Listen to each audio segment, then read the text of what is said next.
So excited that you would join us today. And I'm not sure if you're as excited about this year that we're stepping into as I am. 2020 was a year that certainly presented its own challenges to all of us.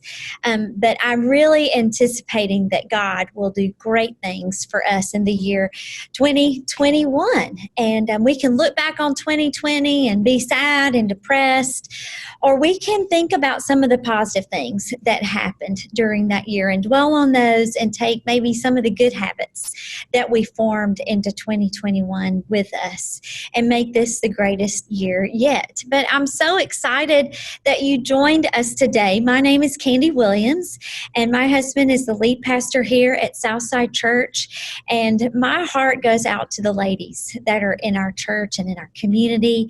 And so the Well Chats are just an extension of the Well Ministry that we have here at Southside.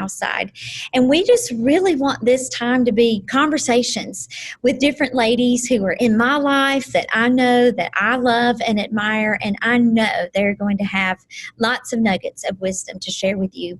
And today I have a newfound friend with me. She and her husband joined us here at Southside a few months ago. Her husband, Corey, is on staff with us, and I'm going to let her share a little bit more about that. But I'm so excited to share my friend Chelsea Finn with you today. So, dear Chelsea, would you please tell us more about yourself? Sure. So, like you said, my name's Chelsea, and my husband is Corey. We've been married for almost 9 years now, and we've been on staff at Southside for 4 months. It's been amazing, and we have 3 beautiful babies. Oliver is 6, and Jovi is 4, and Griffin is 2. And I mean, we have a wonderful life. I'm a full-time homeschool mom, and I get to spend most of my days investing in my kids and their education and molding minds and imagination. And so we just have a good time here. And we've lived in the Buford Dacula area for about 3.5 years now. So that's us. That's awesome. So you have a little drive from Buford to Southside every week. How long's your drive? It's about 33 minutes, but it's mostly interstate, so it's not bad at all. So I guess my quick challenge to everyone listening is that even a 30-mile drive, a 30-minute drive, is it worth it, Chelsea? Absolutely. I didn't pay her to say that. Yeah, it's so good. Okay, so let's hit the rewind button for a minute, Chelsea, and go back to your childhood and take us to where you grew up and what your experience was as a child in your teenage years. Sure. So I grew up as a missionary kid in West Africa. So, I mean, it was normal for me. You know, I don't really know what to compare it to because it's all I know. Yeah, my dad worked in finance in the International Mission Board office there in West Africa. And the first place we lived in was Sierra Leone. So he did that. And my mom kind of created the homeschool library for the missionaries. And she and my dad both partnered with the natives there to plant churches. And my mom was actually a part of reaching an unreached people group in Sierra Leone called the Bonta Timni. So they've had a really interesting ministry from working in an office to going out in the field too. So my brother and my older brother and sister, we were homeschooled until about 6th grade. And then we went to boarding school. And boarding school was just kind of what all the missionaries did. That was just like they sent their kids to boarding school, and that's where all the missionary kids were. It was an international school, so mostly Americans, Canadians, and so it's kind of what you would picture, probably not what you would picture as a boarding school. It was more like, think of a super small, super conservative college on a campsite, maybe, like with dorms and classrooms. And so we went to class every day and we had sports and choir and theater and things like that. So it wasn't like unlike any other school. It was very similar. We spoke English, and of course everywhere else, was a different language, but in our community it was English because we were all Americans, and we had mission trips, or we had our little church on campus that we were all involved in, and everybody had to go, it was required. And we would go on mission trips, what we called outreach, and we would go to villages and we'd help build churches and paint and dig ditches and things like that. That was normal to me. But life in Africa was not always easy, and there were hard times, and we didn't have a Target or a Walmart or fast food. So our grocery stores were much different than they are here, and things weren't quick there. Everybody's slow. Everybody's on their own time. And, and we went through a lot of loss in Africa. We lost a lot of things. Like, we lost all of our things more than once because of wars. And we didn't grow up with our grandparents close, or cousins or anything like that. We had to do all that through the phone or through letters, mostly letters back then. But it was unique, and I'm who I am because of all of that. So. Right. So how long would you go? What would be your extended period that you would stay away from your parents? Right. So we would, so the first boarding school I went to, it was only 4 hours away from my parents driving wise. And we would come home for free weekends. So we would probably go 2 months, maybe at the most, without seeing them. But then when we moved, that school closed because of a war. And when I was in 8th grade, we moved to another country, not my family, but the boarding school. We moved to another country, and it was 4 hours plane ride away. So we would only come home for Christmas and summer most of the time. Wow. Because we would find friends to go home with that lived closer, for spring break or Thanksgiving or something like that. So we really would just go home for the big breaks. So it would be 4 or 5 months. Yeah. And, it's incredible to think about. I don't know that we will understand the gravity of the sacrifice that missionary families give in an effort to spread the name of Jesus and the love of Jesus and the life that we get in eternity because of that. It's not just the mom and dad leaving the luxury of the United States, but it's their entire family and what it costs the children as well. You think about, maybe it's just some of the luxury, the pleasures of life here in the States, but then it's also the time away from each other that it cost you and your siblings from your parents. So that's a big deal. It's a big deal to this mama's heart. Anyway. Well, boarding school, it blows my mind.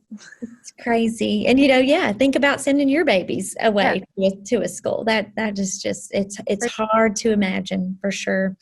Well, I can't imagine the experience that you relent during that time and given when you talked about these different mission trips that you gained and kind of having those experience of learning servant leadership. But how did growing up as a missionary's child and your time in boarding school, how did all of that impact your faith that you have today as a believer?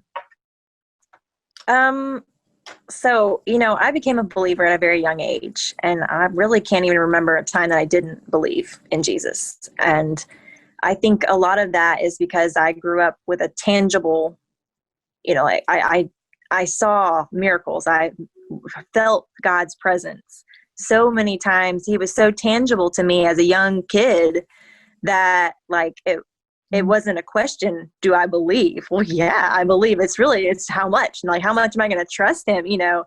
So I think that growing up as a missionary kid, it made it not easier to believe, because that's not true, but it made it hard not to believe, I guess. Because I saw and felt so much. But I also think that it taught me that being a believer is hard. It's hard to obey, and it's not always going to be easy. It's not going to be pretty, and there's going to be difficult roads, and and it's not always safe. Being, people, I've always, grown up, I'd hear people say, being in the hand of God is the safest place. Yes, it is in the spiritual terms, but physically, there's no promise that it's going to be safe and happy and peaceful. And, honestly, the Bible speaks again, see, that's not going to be that. It's going to be opposite. There's going to be tribulation. There's going to be persecution. And so I think that growing up overseas helped me realize that earlier in life, so that as an adult believer, it's easier to face those things, because I know this is not our home. I recognize that, and I'm just trying to pull in. I'm just wanting more people to come with me. We're just trying to get home to our Creator, and just trying to get as many people as we can to go with us. So yeah, I think that's how it's impacted me. And just saying what I just saying, just that one brief conversation, part of our conversation, you changed my whole perspective. Because before I was thinking of the cost, the price that you and your family paid, but then the gift that you were given, and the extreme amount of faith that you have today because of that. And being able, I love what you said, you didn't remember a moment without Jesus, and being able to experience the different miracles that he did and his presence being with you. I mean, those are gifts. Right. Those are precious gifts that, not everybody gets. And especially, living in a place where you do take your safety for granted and the luxuries of life. So that was great perspective for this girl. Well, let's move on to some romance, and tell me a little bit about how you and Mr. Corey Finn met. Sure. So Corey and I met in college through a mutual friend. We hung out with our friends a lot together, but I distinctly remember one lunchtime he invited me to lunch with him. This is the first time we ever went anywhere by ourselves. And on the way, all during lunch, we talked about his love for God and his ministry, all the things he was doing in his church. And on the way back, he sang Michael Bublé all the way back, all the way up. I was like, oh, you are the one. Like, there's no question. Hey, I know, this is it. And so that was, for me, that was it. But then it took Corey a little bit longer to figure out that I was that one. So, but yeah, we met through college, and we started serving immediately together, honestly, in ministry. He was serving at a church at the time as a youth pastor, a really small church. And I just dove in and did that with him. And then we got married. We dated for about two years. And then we got married and served at another local church as the youth pastor for about 3 years, which those were really difficult years in ministry for us. And we had our first son there. And then Corey got a job, we went to seminary and had another baby, and been serving, churches there. We served at the local church there. Just with the homeless, we helped, because there's a lot of homeless people in New Orleans. So we were able to serve alongside each other, serving the homeless and serving some elderly people in nursing homes. And just 2 short years after that, we moved here to Georgia, North Georgia, to work at North Metro Baptist Church as the young adult pastor. And we were there for 3 years. And during those 3 years, the Lord shaped us and taught us patience and prayer. And honestly, he was preparing us for the sweetest community we have served, so, which is Southside. Yeah. So we, over the past 2 years, Corey and I have prayed, and we have been seeking God and asking him to change our hearts and help us to be present wherever we are. And 4 months ago, the Lord, or really, during quarantine, the Lord moved, and 4 months ago we came to Southside, and it's been amazing. And the Lord has, indeed answered our prayers. So. Well, we're very excited that he sent you our way, and feel very blessed. I know our church family loves you, and that's what we want to be. We just want to do life together, and I feel like that's how we've been able to form a relationship with Corey and Chelsea. It's been phenomenal. Well, I know for Jeff and I, we're here, we're in ministry together, and we said yes to the Lord and that calling at the same time. And it was during our dating years. And that's my story for another day. But tell us a little bit about how you and Corey knew that God had called you into the ministry, and that this would be your lifelong endeavor together. Yeah, so I think the Lord called us separately at first. I honestly, I don't feel like I ever didn't feel called to ministry, it was so normal. I don't even know what not ministry looks like, honestly. So that was always my life. So I knew that it always would be. So even in college, I didn't care about what I studied or what I majored in. I knew I was just going to go on the mission field or serve somewhere. So it didn't matter. So, and then Corey felt, in high school, he felt called to do some ministry. So he started serving as a youth pastor in college. And then later after we got married, he felt a distinct call to do full-time ministry. He had been teaching for a few years at a high school and felt the Lord move him to do full-time ministry. So then we went to seminary to pursue that. So and then ever since then, we've just been serving, and the Lord has been calling each moment. It hasn't been just a one calling. It's been a steady keep calling, Leading. He's leading, he's leading and guiding. And I believe that is a part of the calling is coming, is knowing that your life is going to be led from now on by God. And it's living. I love living with my hands wide open, hands up to heaven every day, saying, Lord, you lead and I'll follow. And whatever you want to put in these hands today, Lord, I'll receive and I will take as a gift from you. So that's amazing. And I know for Jeff and I, we love doing ministry. We love doing ministry together. But, our passions, some of our passions are a little different, and some of them are the same.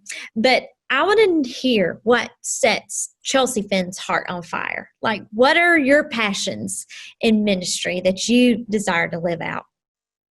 So my major passion is community and being with people. And I've told you this before, my favorite place is the dinner table with people around it. I love food. I love having people over. I love people being in my home and being able to hear what God's doing in their lives, or their struggles or their praises, and praying around them. And that's my favorite, is being together over dinner, breaking bread together and just fellowshipping. And I love meeting moms at the park and talking about motherhood and the struggles and the wonders, and being able to encourage them and see them encourage someone else. That makes me happy too. So I think that's what sets my heart on fire. That is great. One of our core beliefs here at Southside is that we believe that relationships encourage action that lead to life change. And God is a relational being. That's what He has done for us our entire life, is He has wooed us and drawn us to Him so that we could have a real relationship with Him.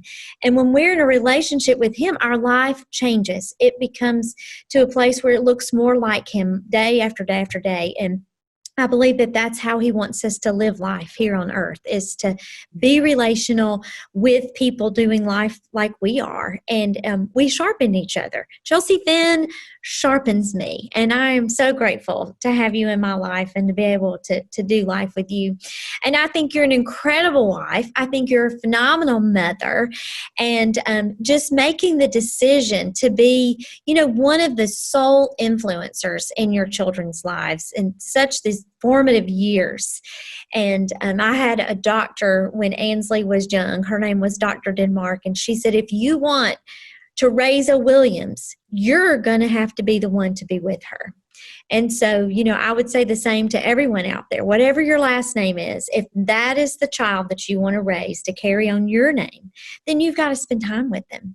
Right. And I think about you and choosing to homeschool. What led you?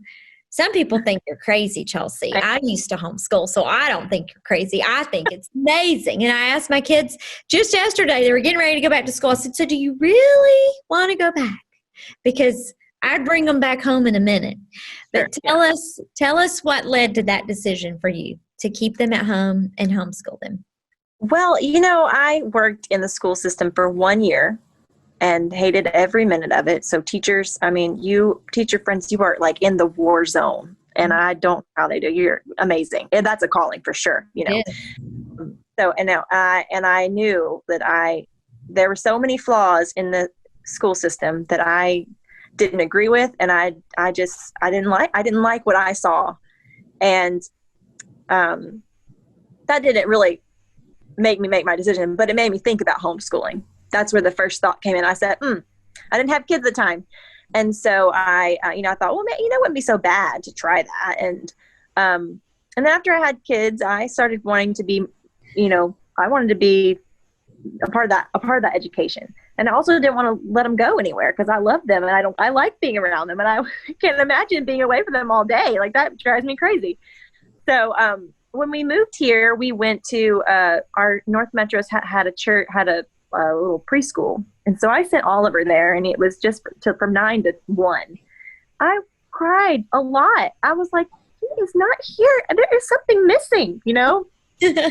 Sure, I sent Dovey too, and it was awful. I mean, I'm glad I did it because I had just had a baby, and it was nice to just have just him, but it was hard, him not being here. And so, and I wanted to be able to be a big part of that education. And I felt like the Lord could use me to give them a solid foundation before they went off into the world. And, and I take it every year, 1 year at a time. We say, we're going to reevaluate at the end of the year. We'll see how it goes, because it's not easy. It is so hard. It's the hardest job. I mean, it is a full-time job, and I am so not qualified to teach anybody. But God has given me a lot of patience, and some more than other days. And, but it's an adventure. And really, honestly, what sold me on homeschooling is the flexibility of it. Being able to say, wake up in the morning and we're having a hard morning and say, you know what, we're not going to do school today, and it's okay. We'll do it tomorrow. Or on Fridays, we'll take the day off because Dad's home, So I love having that flexibility. And then earlier, this year, our family didn't live close. They just had recently moved here, but we could travel to see our family and not have to miss school, things like that. And so the flexibility of it was really wonderful. And then also being able to, start off their morning with a Bible story, and through the day talk about the Bible and in our schoolwork and, things like that. I love being able to be a part of that, being able to be a part of molding their hearts and stuff like that. It is great. I think that, it's just a great way to impress your values and your heart and the things that you've learned and that you're passionate about and that are important to you, to be able to impress those on our children. And the schools are phenomenal. And there are, people who don't have an option but public schools. And like you said, I'm so appreciative for our teachers, for our administration that's out there. And, we have to realize that this curriculum that we're under is being pushed down from our government. And that's why it is so important for us to pray for our government officials. And today is a voting day, and we have a great privilege in our nation to vote for our leaders. And I pray that, that vote will rule, that we will be able to make our vote count through today. But we need to pray for our leaders, and so that those who are in schools are taught truth. And we're not able to teach them at home. And it is a gift for your children to be in your home. And so did you say Oliver is 6? He's 6. Yeah. So he's first grade. So what's a day in the life of the Finn family like, with the oldest child being 6, 3 under 6? Yeah, no, it is. There are some crazy days and some not so crazy days, but mostly crazy. But we just have fun. And, we love being with people. So most of the time we are trying to make a play date or, meeting somebody at the park or whatever. But other days we're just, every day getting up. We wake up early here, 6:30, 7. We're early risers. So I say we, I mean the kids. And so we eat breakfast, do our devotions together, and we do school a little, or we'll play a little, or we'll do school, back and forth through the day. And we try to survive until Corey gets home. Dad's home. Yeah, and then Dad's home. And so that's fun. We do enjoy when Dad comes home. It's the best part of the day.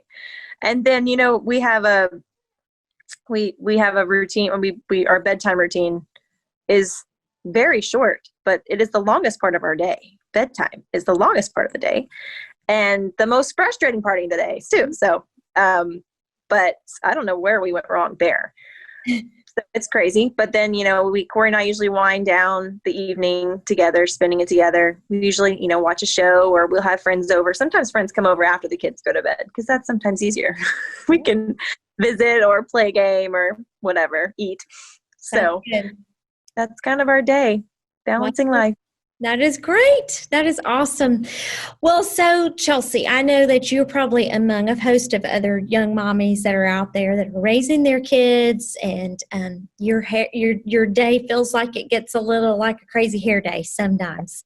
And I've been there, and I've lived that out in my life. But what can I share with you about faith or about life? What's like a pressing question in this season of life for you?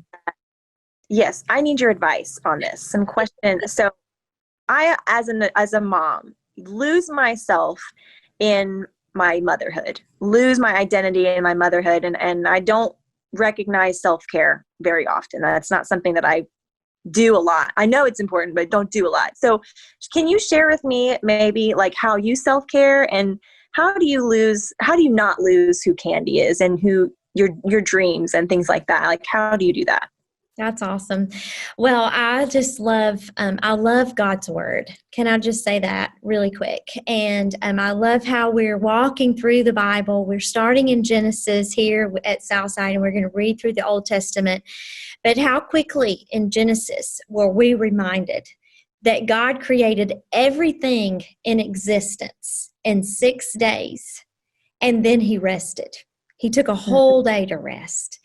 And it took me years of being a wife and a mommy to realize that that's biblical, that's what God wants for us, is to have a day of rest. And sometimes it's hard to get an entire day of rest, but I do think that we need to schedule time where at least we're having a day that's restful, that's playful, that's something that fulfills our heart with. And I believe that self-care comes in with I don't know, for those of you who've been able to take an airplane trip, and before the plane takes off and the stewardess gives all her instructions, and she talks about if you have a small child near you and the air mask drop from the ceiling, you need to put your air mask on first. And then you put on your child's air mask or those around you who need help. And I think that that is a self-care lesson for us, that we don't have to get so absorbed in self-care like it's a legalistic kind of thing or even religion. But I do feel like if we're not taking care of ourselves, we can't take care of those around us well. And so we have to know what it is that refuels us, that refreshes us, and we have to take time for that. And as a mom and a wife, as a career lady out there, you have to schedule that. I mean, you have to make that a priority of every day. And as a young mommy, I can remember we had nap time. And I was mean about some nap time. I mean, it was the same time of day for everybody across the board, so that mom had a little bit of me time. And, you know, that might have been if my morning got rushed and I didn't have time for my quiet time, you know, that took precedent above anything else that I would do during that time if I had not already had it. I believe that, you know, my spirit yearns the Lord's fueling for me. And I get that by spending time with him. And so I believe that that's an important part of our self-care. But, you know, nothing's more fun than having a long, hot bubble bath and having some nice music playing in the background and my favorite candle lit and reading all at the same time, or going out for a walk and listening to some music or a podcast and just getting some fresh air. So I'm a big multitasker. So like whatever I can pack into my self-care, I'm going to do it all at one time. And, you know, you talk about this not getting lost in just mommyhood or in this season of life and losing who you are. I feel, Chelsea, like it's a challenge that I've even had in my life recently. And being a pastor's wife and being at his arm and helping support him in ministry and being that helpmate that I'm called to be, and raising children all along at the same time and doing what's needed to be done around the church, I'm thinking, am I living my dream? And God has made it so crystal clear to me that this is the season that God has for me, and I need to embrace it. And there are things that I want to do in life. There are desires and passions that I have. And I think, well, if I'm not able to give my full time to that passion, to that dream, I have to ask the Lord, well, what can I do? What in my season of life right now can I do to make a difference for that dream? Because scripture tells us that we shouldn't worry about tomorrow, and that we need to take today, because our life is short. So we do need to try to work on those dreams and the visions that God has given us. But God created us for this day, for such a time as this. And so I have a passion. My heart breaks for human trafficking, for girls who are trapped in sex trafficking. But this season of life that I'm in, I don't have a lot of time to give to that, but I pray for them. I pray for those girls. And my passion, I talk about it. And it is being lived out in my daughter right now. She's using this as a platform in her life to make a difference. And so if all I can do right now is encourage her and pray for her and pray for those who are trapped, then I feel like I'm being fulfilled in that dream and purpose that God has given to me. So, as a homeschool wife and mommy in this season of life, you think about that. What are the things? And pray and ask God to give you little doors of opportunity to live out those dreams that He's given you, or pour it into someone else that they may be able to make a difference there. But I believe that He's created us for such a time as this. And so you seize the day today. So I hope that helps. Perfect. Thank you. Well, what is the Lord challenging your heart with, Miss Chelsea, that you could challenge us with this day? Oh, what just talked about, really. The Lord is challenging me so much right now to slow down and to rest and to I constantly read in the New Testament about Jesus, and He was always going places and always busy, always healing, teaching, preaching, whatever, but He was never in a hurry. He always had time to stop and be with whoever He needed to be with. I think of the woman who was bleeding for years. Everyone around Him was in a hurry to get Him to a place to heal somebody else, but He stopped and He gave that woman that moment, and He wasn't in a hurry, and He loved her well. And I think about all the times that when I'm in a hurry, and I've been reading this book called The Ruthless Elimination of Hurry by John Mark Comer. And he talks about when you're in a hurry, you can't love. You cannot love and be in a hurry at the same time. You can't. Wow. And so, and I think about the times I'm in a hurry with my kids, or with, Corey trying to tell me about his day or whatever, and I'm trying to cook supper. I don't love well in those moments because I'm in a hurry. And so the Lord is really challenging me to slow down and to rest in Him, and to find out what gives me rest, and how spending time with Him really does fill my heart with rest. And I think every mom needs that. Every mom needs to remember that every moment is a gift, and that those gifts shouldn't be hurried by. And I hear people say all the time, don't wish these sweet baby years away. They'll be gone in an instant. I feel that. And I know that. So I really am trying to live in the moment and put my phone down and be there, be present. So that's a challenge, because I lose myself in motherhood. I lose myself in being a wife, and I don't always remember who Chelsea is anymore. Mm-hmm. So with your advice, I'm going to be sure to schedule it, because I think you're right. Scheduling it in is what's going to get it done. You know what I'm saying? Like, we can talk about it all day long, and I can talk to Corey about it all day long, but until I do something about it, nothing's going to change. So right. Thank you for that. If it's not on the calendar, it doesn't get done. That's for me, for sure.